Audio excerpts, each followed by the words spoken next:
When I finished The Last of Us Part 2, I was depressed. I wasn't satisfied. I wasn't angry. Just depressed. After avoiding the leaks and spoilers for weeks, I was looking forward to seeing for myself what all the fuss was about and judge the story of the game in its entirety. Looking back, it saddens me to say that many of the concerns of those who saw the leaks have come to pass. When I look around across the internet, though, I am not finding constructive viewpoints besides the odd YouTube comment here and there. Rather, most of the discussion has spiraled out of control into vitriol between those who are praising and defending the game and those who are hating on it. With the conversation surrounding the release being more contentious than any I have seen about a video game in recent memory, I thought it would be an interesting experiment to display a constructive viewpoint in more detail than the average comment can provide. The primary goal of this experiment is to edit the narrative of The Last of Us Part 2 to feel more in line with the first game in terms of representing character traits and general subtlety, while also maintaining the major plot points that are present in the current edit of the game.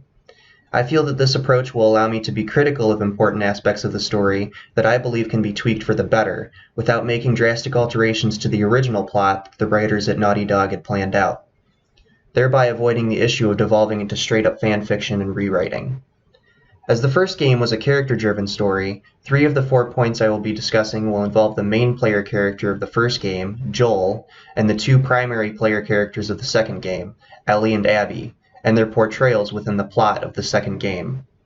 The last point will deal with the conclusion of the narrative, which in my opinion was one of the strongest aspects of the first game and one of the weakest in the second. With these guidelines in place, here are my suggestions for a constructive edit of The Last of Us Part 2.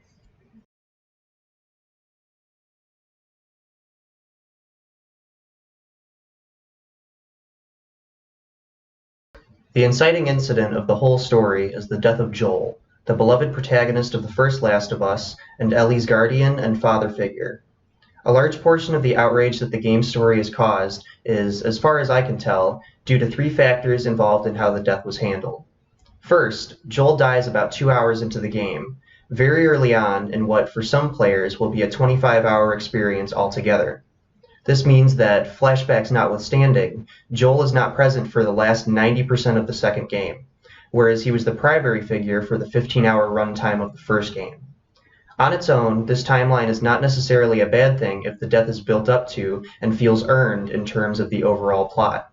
Sadly, this does not happen and directly leads into the second factor which has caused so much outrage, that being that Joel is killed by a character which is only introduced less than an hour before his death, with no defining motive or character traits at the time that they kill him. The character that carries out the act, Abby, serves as both the main antagonist and one of the 2 protagonists in the narrative of The Last of Us Part 2. Lastly, Joel and Tommy are made to act completely oblivious and gullible in the events leading up to Joel's death, leaving the player feeling confused rather than satisfied. In the grand scheme of things, the idea of Joel dying in this game is not a bad one.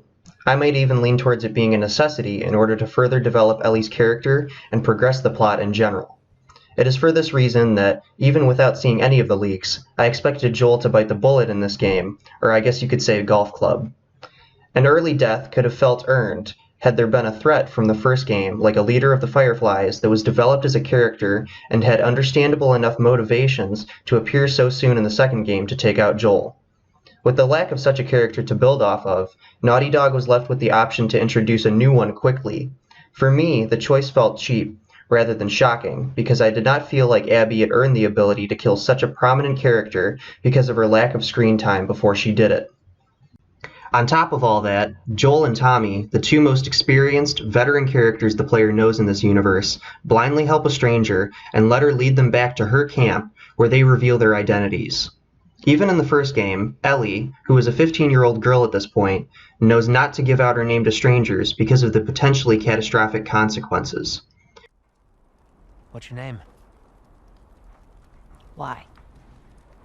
Look, I understand it's not easy to trust a couple of strangers. Do you have any antibiotics? We do? Back at the camp. You're welcome to follow us I'm back. not following you anywhere. For some reference on how Joel's character would respond to a similar situation from the first game, I give you this scene. Easy. Please! Holy shit. Help! Are we gonna help him? Put your seatbelt on, Ellie. Well, what about the guy? He ain't even hurt. Alone and forsaken by fate and by man. Oh Lord, if you hear me. Here, Joel is immediately suspicious of the strangers and catches on to their facade rather quickly. Now in the second game, 4 years later, Joel and Tommy have a combined 48 years of apocalypse training and experience between them, yet instantly forget all of this knowledge when Abby comes into the picture. To resolve these issues, I would suggest changing the storyline in the first half of the game to involve Joel and Ellie interacting on a journey as they did in the first game, as well as taking a few scenes from later in the story and placing them in the first sections. To start, I would move up the flashback where Tommy teaches Ellie to shoot with a sniper rifle and have that be the introductory sequence to the game. They would then meet up with Joel in the lodge, where they would all decide to go get Ellie the guitar pick Joel wanted for her from the store. Along the way, they would have to take the route through the hotel as they do in the current narrative.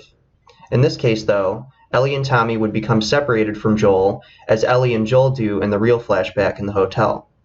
It is at this point that Joel would be ambushed and killed by Abby and her lackeys, with Ellie and Tommy rushing to get to Joel as they hear the scramble.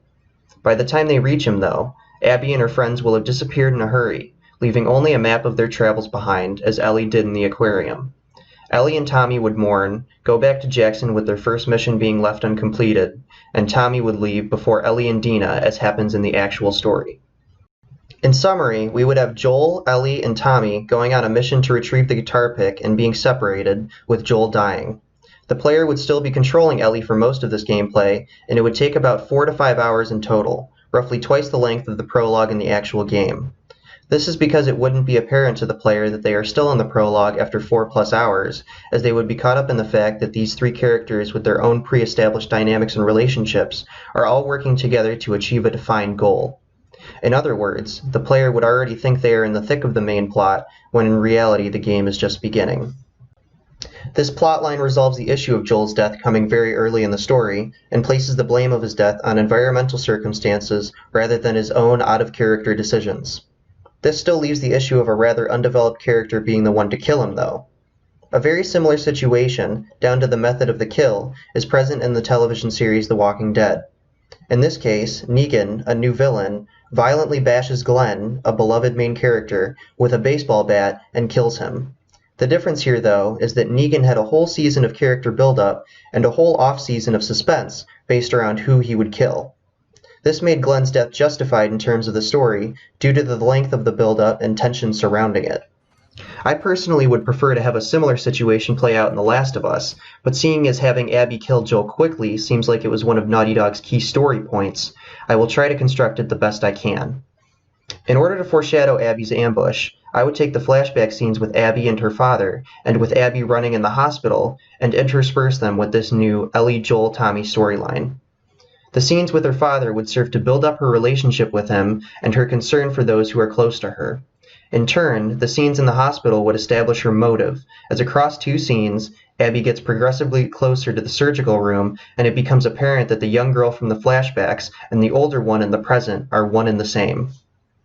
Though I do understand how players would find these sequences jarring, being spliced in with the gameplay where you play as Ellie, I also think that there would be the same potential for intrigue as well. Players will start to wonder who this girl is, and why she is relevant to the larger plot, when they first start playing as her during the first hospital hallway sequence. Then, the next flashback will be her looking for her father, and where the player learns that he works at the hospital where Ellie is brought at the end of the first game. Finally, when the last flashback occurs, and she runs through the hospital door, players will either have their suspicions confirmed, or be completely in awe at how her story ties into the conclusion of the first game. The flashback sequences as they are in the game currently are short enough to keep from distracting from the normal gameplay, while also providing more context for the character of Abby. I feel that presenting these scenes before Joel's death will lead to his death seeming more justified and earned, rather than feeling like cheap shock value. They also supplement the development of Abby's character earlier on in the plot, rather than backloading it all in the second half of the game.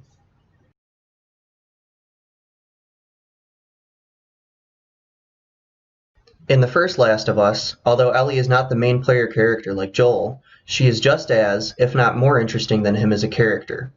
Her development throughout the narrative of the first game, from being brash with Joel and overtly assertive in dangerous situations, is refined as she has to learn to be resourceful and figure out how to take care of herself and a wounded Joel in the second half of the game. On top of this arc, her defined traits of wit and youthful optimism contrast well with Joel's more blunt and pragmatic approach when they interact throughout the game. How about, hey, Ellie, I know it wasn't easy, but it was either him or me. Thanks for saving my ass. You got anything like that for me, Joel? We gotta get going. Lead the way. I don't think I'm alone when I say that her character is the primary reason why I enjoyed the story of the first game as much as I did.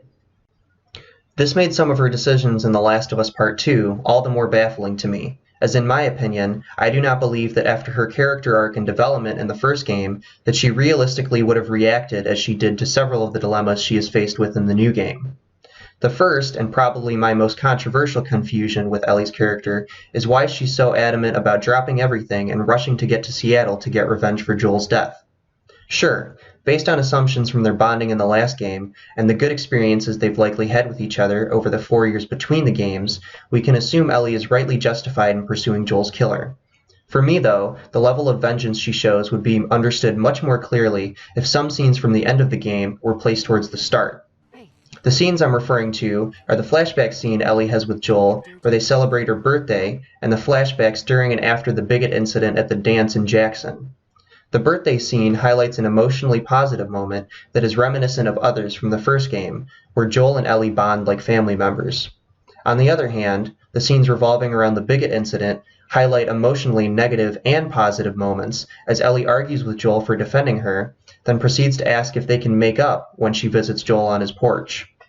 By interspersing these three scenes earlier on towards the beginning of Ellie and Dina's journey to Seattle, rather than much later on in the story, I believe that players would have a better understanding of the passion with which she pursues Abby throughout the first half and later portions of the game. Putting these flashbacks on the front end of the narrative will act to support Ellie's motivation in a similar fashion as when we moved Abby's flashbacks up to increase empathy for her motivation and general likability for her character.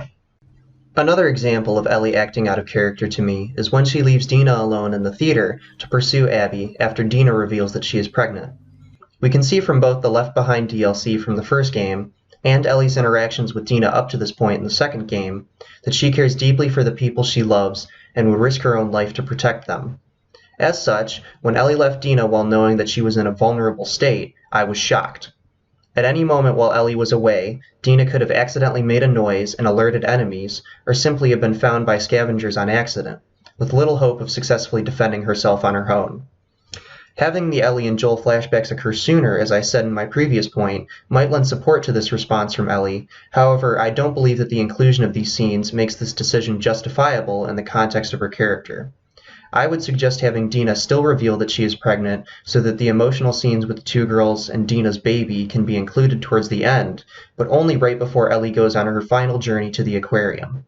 In this case, Dina is left alone for a much shorter period of time, and Ellie can more easily justify leaving her, as she is very close to reaching what she thinks is her ultimate destination, and will be back to care for her more quickly. More generally, I was disappointed that Ellie was not as wisecracking and colorful with her language in the second game. In the first Last of Us, I found Ellie's wit to be a defining trait of her character that supported her more charismatic personality as the game progressed. There are times when Ellie does have the same verbal flair in the second game, like some of her dialogue after she kills enemies.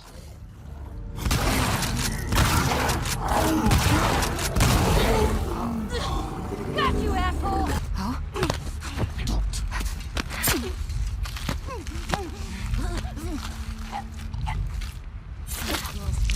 The guy at the marina.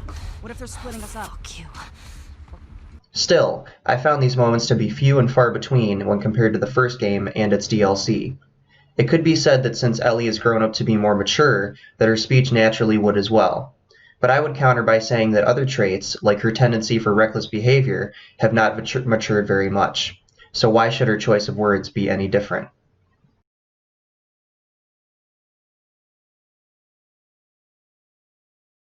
By the time I reached the final section of The Last of Us Part 2, I felt that the actual ending of the story was anticlimactic. If it were up to me, I feel like having Abby's flashback scenes earlier in the story would fill the need for what is in the current narrative the entire second half of the game. They develop her motivation just enough to empathize with her motive to kill Joel, which is all that is really necessary for her character as she is being brought into the series so rapidly. Therefore, I feel that the removal of the vast majority of the Abby scenes in the latter half of the game would be beneficial to the overall story, as it would dramatically improve the pacing of the narrative while still making Abby relatable like I think Naughty Dog wanted her to be. With this being said, I think that the confrontation between Abby and Ellie at the theater should be one continuous scene without the 10 hours of gameplay and narrative tedium in between. I would have the player control Ellie here, rather than Abby, as I feel like that would be more satisfying, even though she will still ultimately lose the fight at the end. Plus, I feel like controlling Abby in the proposed DLC I'm going to mention in a second would be more engaging within that context. After the fight, and Abby walks away, the flash-forward scenes on Ellie and Dina's farm would continue, as I think they help build their relationship more than most other scenes in the game. Once Tommy arrives, he would ask Ellie for help, Dina would beg her to stay, and it would be left ambiguous as to whether she decided to go take down Abby once and for all. This ending would bring it more in line with the more subtle ending of the first game, and one of the major themes of that ending, which is, should personal justice triumph, even when it may neglect innocent bystanders? My next idea is a bit of a side tangent and is probably too controversial to realistically include in a Naughty Dog game, as it gives the player some aspect of choice in the narrative. As such, I would understand if people say that this next sequence doesn't fall in line with the developer's values and intentions, as I said I would try to maintain at the beginning of the video. But this concept seems like a fitting ultimate ending if they could be convinced to allow some minor player choice. I believe that after the ending where Tommy approaches Ellie to hunt down Abby, the player should have a yes or no choice. They would have to weigh the risks of going to hunt her down with the benefits of getting justice for Joel. Players would be able to consider the potential negative reactions from either Tommy or Dina to sway their decision if they felt too conflicted to choose. Players who accept Tommy's offer would go hunt down Abby for the last hour or so of gameplay that occurs in the real version of the story, and actually satisfyingly kills her this time. The consequence for this choice would be the same as in the current story, as once Ellie gets back to the farm, Dina is left with their child, leaving Ellie to cope with the consequences of revenge. Should the player say no to Tommy's offer, Tommy would be rightfully angry and storm off, and there would be another brief scene at the farm with the girls and the child with a more happy tone than the other ending. I can see some people saying that this choice seems rather binary, good or bad, but I think they would both fit in line with Ellie's character. Either she lets her thirst for revenge for her old family, that being Joel, consume her thoughts and neglect her new family, or she comes to peace with the idea that Joel would want her to protect Dina and JJ as he protected her over the past 5 years. The first fits with Ellie's relentless pursuit for revenge for Joel displayed throughout the game, while the second shows her coming to peace with the issue and caring for her family over personal justice, as I think the writers were trying to show in the real ending where she spares Abby's life.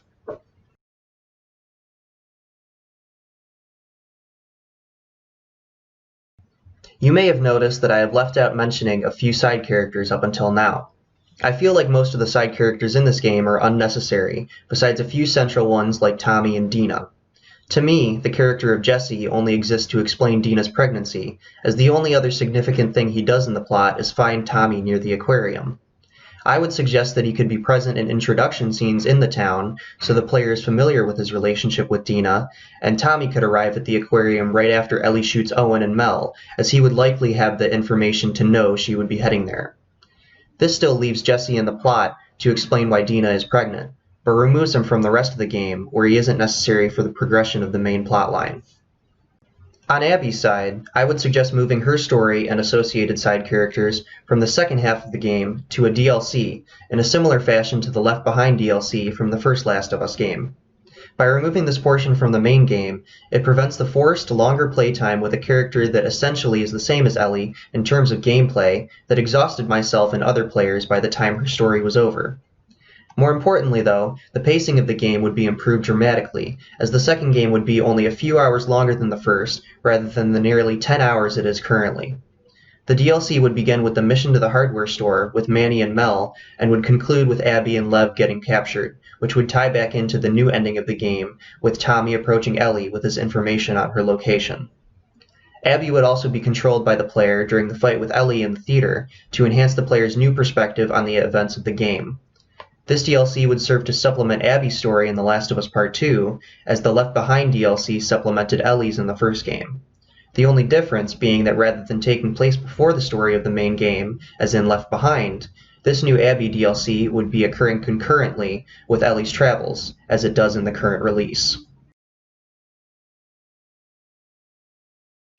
I'm almost certain no one watching this video will agree with all of the points and changes I brought up. If you take away only one thing from this video, I'd say let it be this. When making a sequel to a character-driven story, it is just as important to stay true to the established traits that define the characters as it was to establish them in the first place. So, is everything you were hoping for?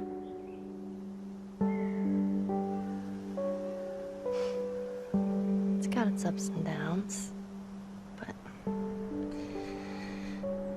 can't deny the view, though.